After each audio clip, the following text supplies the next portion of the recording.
Saudara yang dikasihi Tuhan, sering saya berkata kepada setiap kita, khususnya bagi orang-orang yang suka salah paham, gagal mengerti tentang Yesus. Saya mau kasih tahu, kitab suci non-Kristen juga mengakui, Yesus nanti akan datang menjadi hakim yang adil. Nanti di akhir zaman, Yesus datang menjadi hakim yang adil.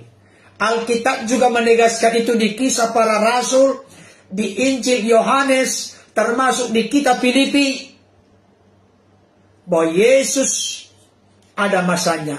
Setiap lutut akan bertekuk lutut, sujud menyembah kepada Yesus. Dan setiap lidah akan mengaku Yesus adalah Tuhan bagi kemuliaan Allah Bapa. Kapan itu terjadi?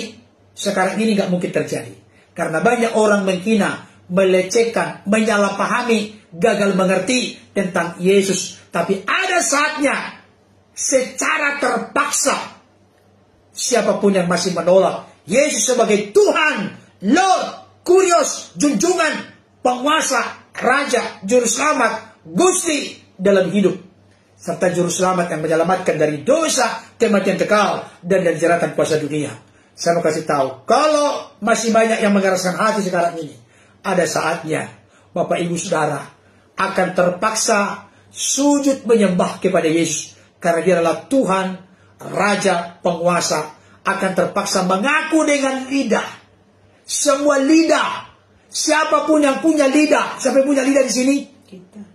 Semua manusia di dunia ini yang punya lidah, yang sudah mati akan dihidupkan kembali, mempertanggungjawabkan kenapa selama ini tidak percaya Yesus sebagai Tuhan Juru Selamat.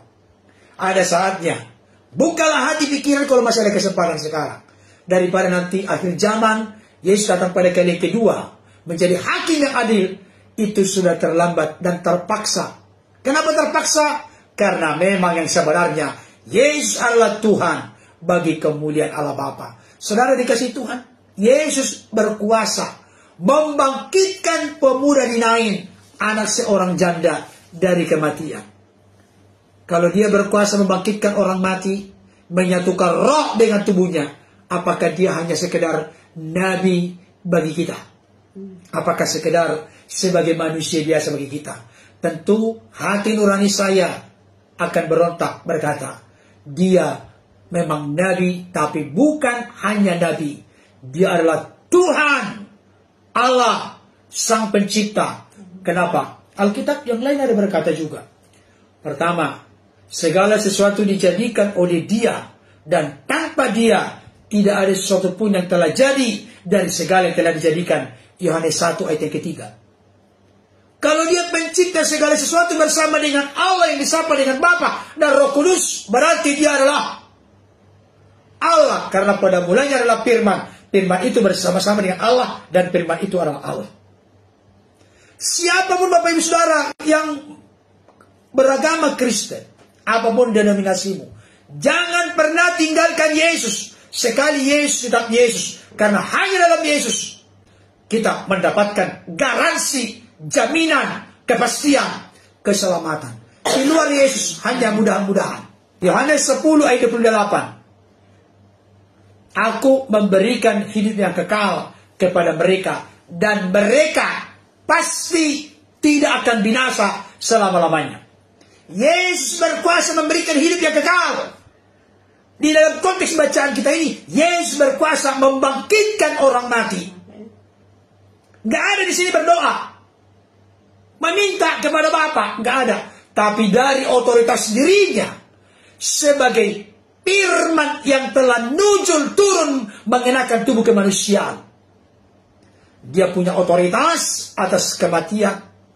Dia berkuasa untuk membangkitkan siapa yang dikehendakinya. Coba kita lihat dulu ya ayatnya ya. Yohanes 5 ayat 21. Sebab sama seperti Bapa membangkitkan orang-orang mati dan menghidupkannya, demikian juga anak. Mami, ini anak siapa di sini? Yesus. Demikian juga anak menghidupkan barang siapa yang dikehendakinya. Siapa yang dihidupkan tadi? Anaknya ibu. Anaknya janda pemuda di Nain. Siapa lagi dihidupkan? Lazarus. Lazarus bahkan sudah 4 hari dalam kubur dan sudah berbau busuk atas pengakuan Marta. Siapa lagi yang dihidupkan? Itu anak Jairus. Anak Yairus, kepala rumah ibadah.